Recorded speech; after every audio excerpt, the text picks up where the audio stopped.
Hey guys, this is Jeff. Today we're going to go over the opening and closing maintenance of your LM-8 lensometer. In order to do this, the only tool that you're going to need is a test lens. First thing we're going to want to do is we're going to want to go ahead and focus our eyepiece. So in order to do that, we're going to go ahead and we're going to power on the machine with the power button right on the front.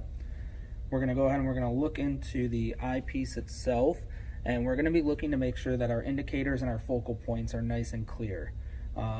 So this is going to be an example of one that's not in focus.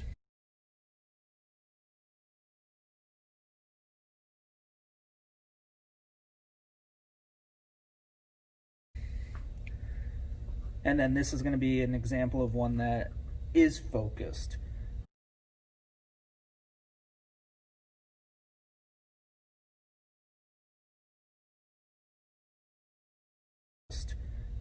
Again, in order to do this, you'll just go ahead and you're going to look in, and you'll use the eyepiece itself to turn it clockwise or counterclockwise to make sure that it's nice and clear.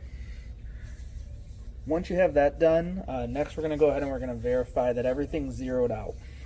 In order to do this, we're going to want to do two separate things. One, we're going to want to check the prism compensator.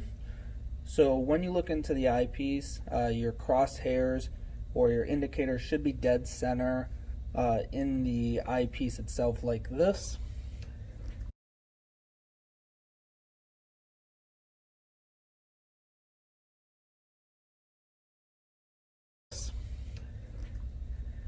If not, it might be shifted to one side or the other.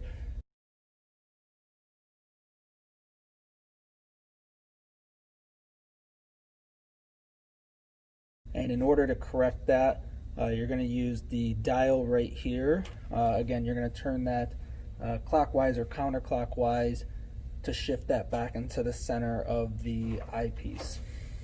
Once you did that, the last thing we're going to do is we're going to ensure that our marking pins are working properly. So in order to do that, we're going to go ahead and we're going to take our test lens, and we're going to set it right here in our clamp, and we're going to go ahead and mark the lens. Once you did that, go ahead and take it off, and you can see that it clearly put 3 red dots on there, so our marking pins are working properly. So that's it for our opening maintenance. As far as closing maintenance goes, about the only thing we're going to need here is a lens cloth. At the end of every night, we want to make sure that our lenses are nice and clean. So you got one right up here on the eyepiece. It's very common for this one to get obviously dust and debris on it, but also makeup. If any females are wearing it that are wearing eyelash or eyeliner, or mascara, just go ahead and make sure to clean that off gently. And then you can also clean the one right up here by your prism compensator. Once you do that, make sure to clean your work area to leave a nice clean area for the following day. And then if you have a cover, you can go ahead and cover it and power it off. Alright, thanks for watching.